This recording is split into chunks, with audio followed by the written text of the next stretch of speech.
Welcome to today's Hood History with your main man, Dirty Folks. Today's topic has been selected by Excel Pro Services, a channel member, and a channel moderator. Shout out to Excel Pro Services. Man, today's show is about A.G. Gaston. This man makes me want to clean up my life, man. And for that, this show is sponsored by No Show Organic. Dirty folks. Dirty folks. Dirty folks. No soul. No soul. A.G. Gaston is probably one of the most misrepresented people in Black history. He was awesome. He was absolutely awesome. But for the sake of coloreds, they always intentionally falsely represent his motives. Even when he says it in his own words, nobody believes him. It's crazy. A.G. Gaston is best known for having the Gaston Hotel, which was one of the first establishments that allowed Black people to have a clean, which at that time was seen as an upper or middle class experience in lodging. But I don't want to talk about that A.G. Gaston yet. I want to talk about young A.G., ballin' A.G., young hustler A.G., because this man is way more interesting. They talk about the civil rights movement, they talk about the hotel, and they breeze past that he owned an insurance company. And I was like, whoa, that's the important part. Whoa, let's get more into this insurance company, because that is one of my interests. So, great story. A.G. Gaston worked at a coal mine for $3.25 per day. $3.25 a day. In today's money, that's roughly $58. Let's say $60. So that's what, $7.50 an hour? You work for about $7.50 an hour in a coal mine as a young man. But apparently he didn't have a wife yet. He didn't have many bills. He worked in a coal mine. I guess he don't want to get G'd up like that. He didn't have to be dressed up like that. So he just saved his money. He was just one of those guys who was like, yo, I'm going to pay myself first. Shout out to him. I'm going to pay myself first. I'm going to stack a little bread because I want to do stuff. I want to make money. He noticed that all of his co-workers were broke, right? Because why not, right? So he became a lender. I want to tell the difference. There's a difference between a lender and a loan shark. What he would do is he would loan people money for lunch. Let's say it's $1, right? Let's say I loan you $1 for lunch and you got to pay me back 25% interest. He was a lender. And he would loan his co-workers, because you know where they worked at, right? So he would lend his co-workers lunch money, and when they got their paycheck, they would pay him back plus interest. And I was very, very impressed and interested in that, because y'all heard my story about the butter cookie when I was in elementary school. Apparently, I was a loan shark. I had wished when I made my contract about that butter cookie and I had double interest every day. I had a daily compound interest rate. Apparently, that's loan shark. But I was in sixth grade. I was like 10 years old. I wish someone would have told me then, nah, little bro, you don't compound the interest daily. You make a flat interest rate, whether it's going to be 25%, 50%, 100%. It'd be 100% interest. But it's a flat tax, and then you're a lender instead of a loan shark. I wish somebody would have told me that. Shout out to A.G. Gaston for getting it right. And So he was a lender. Now he took that entrepreneurial spirit and he stacked up his paper and he started an insurance company. He called it funeral insurance, but today we call it life insurance, which is crazy because you don't get paid to live; you get paid to die. You know what I mean? But I think he was more accurate. I think funeral insurance is more accurate, honestly. I think funeral sounds better than life because you got to die. So he started a funeral insurance company, well, life insurance, if you want to say it. And then, because no insurance company wants to pay out, I'm just being honest. He he started the Gaston Funeral Home. So now you can get your life insurance check and pay for the funeral at the same place. In fact, he suggested that they did such. So just imagine that you have a $10,000 life insurance policy. The funeral costs $10,000. Boom, he got his money right back. Plus all the money that he made off all the time they were paying on the policy. So his profit was the policy money, and he was swapping out for the funeral. It was a great move the way that he recycled his dollars. Right, that young AG Gaston was a beast, bro, a beast. Mamata. And I congratulate him, man. Very intelligent man. So he had other businesses that I really won't talk about too much because for anybody who's ever had money, if you're a hustler, you'll always find ways to hustle. So we had construction companies, and he sold the life insurance company to the employees. But we'll give him credit for that. Life insurance company, a construction company.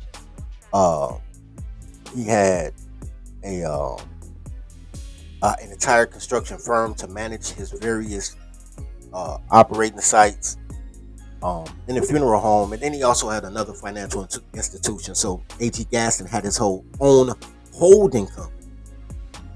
I would love to explain that. Maybe in March I'll explain what the value of a tribal holding company is. But yo, that was a boss move, y'all. And for all that they did, for all that he did, he gets pigeonholed into this box of being a rich guy who was also a civil rights supporter.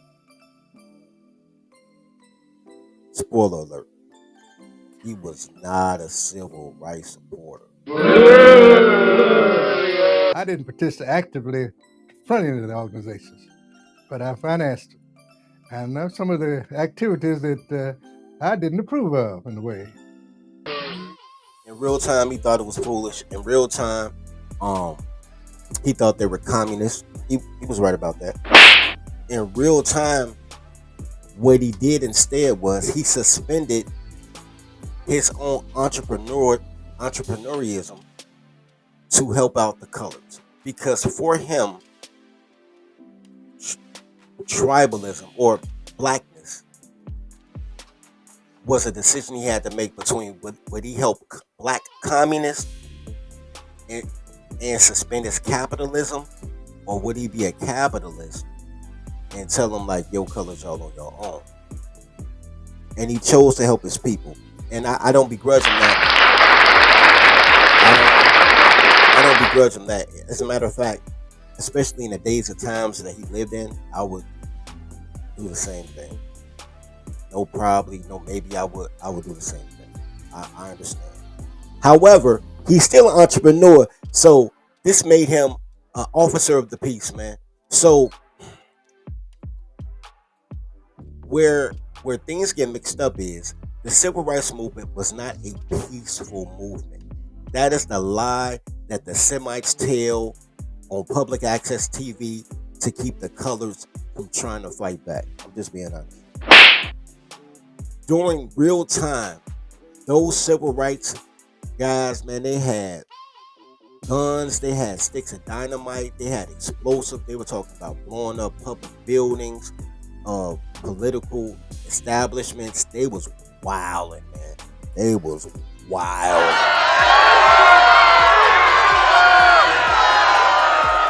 So but they didn't have anywhere to stay. So when they came to Birmingham, A.G. Gaston was the hotel that allowed the civil rights leaders to stay there because they couldn't stay in white establishments. Um, and as he spoke to the Martin Luther Kings and I don't think Jesse was there yet. The Bernard Ruffins and all those people, Ruskin, not Ruffin. Um, he was like, "Yo, I see what y'all trying to do. I can't be a part of this. I mean, I'll help you as I can. If you need a couple of dollars, I'll give you a couple of dollars. If you need a place to lay your head, you can lay your head at the Gaston Motel. But I'm not really part of y'all. I support y'all because y'all black, but I ain't really a part of y'all because y'all communists, you know?"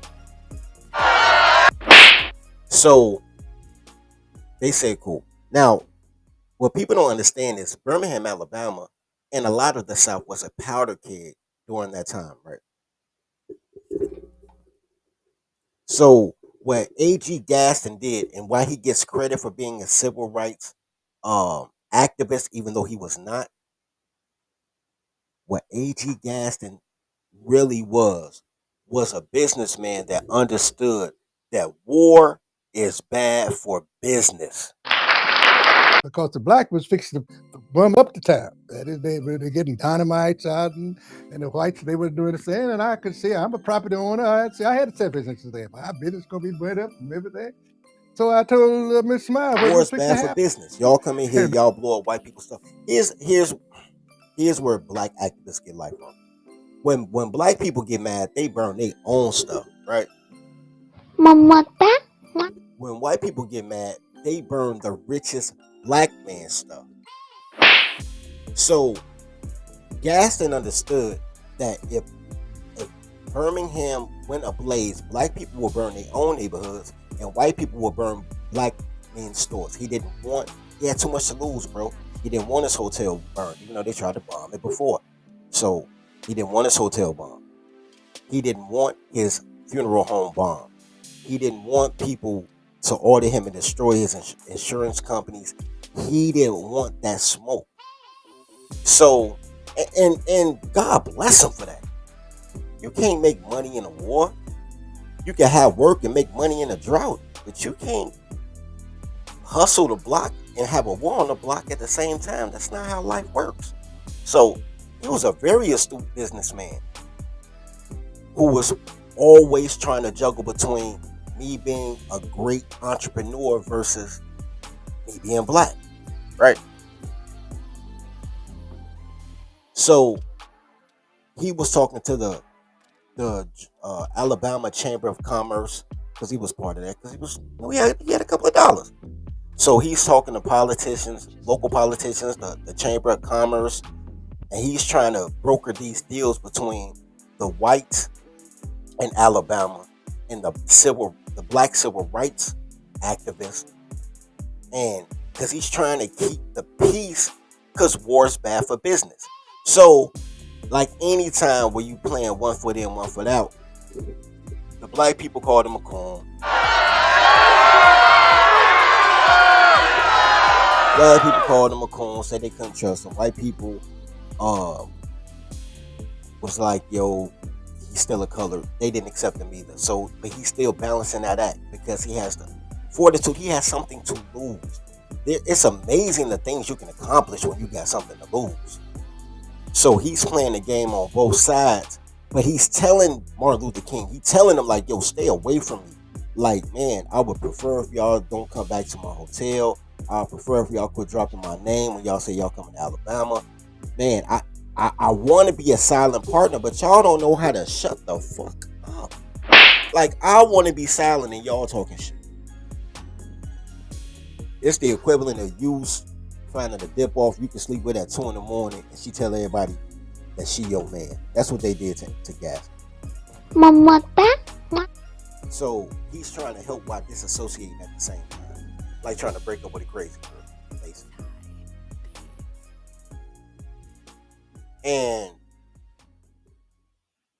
during the course of him trying to separate just to keep his business right, things transpired. But I will say this. Even though he admitted that he wasn't a supporter of the civil rights movement as far as being active because he knew they were just a bunch of commies, he did admit that after the civil rights legislation passed, that 30 years later he thought things got better. 30 years later. Not during the time though. In the 1960s, um, they were bombing his establishments. In the 1970s, um, he literally got kidnapped. He and his wife got pistol whipped. That's crazy. Papham. Him and his wife got pistol whipped in 1976. They separated him. He didn't know where his wife was at. They stuffed him in the back of the car. The police found him a couple of hours later. Thank God they didn't delete the man. Thank God. But the Klan was on his ass. He suffered mightily to help black people that he didn't even want to deal with accomplish their goals for everything that he accomplished. A.G. Gaston is not only worthy to be bigger in black history, but he's a great American hero, a phenomenal success story, rags to riches story. And he is a man worthy of emulation, man. He really is. The only issue, I don't have no problem with him because of the times. But the only issue that I have because of the times, because we're talking about Jim Crow, Willie Lynch, um, hotbed southern states, is in his heart he was a tribalist, but he was forced to be a colorist. And because he couldn't differentiate between tribe and crayon, the crayons put him through undue stress and conflict. They didn't have a set of rules. They just had an agenda. Put that man in 2024, he would be a tribal warlord, tribal chief. He would be a tribal chief because he truly was a tribalist. Anyway, that's the hood history of A.G. Gaston. Man, like and share the video if you liked it. Man, put in your suggestions. Put your suggestions in the Cash App. Support the channel. Man, send the Cash App with a suggestion if you want me to do another show, or whoever you want me to talk about. And as always, love your brothers as you love yourself. Feed the pack. Tribe up. Uh, I make no compromise. I think I'm proud of what I done, even though I got the hell on it from both sides. Because today you can see the climate in Birmingham that I think wouldn't have been here.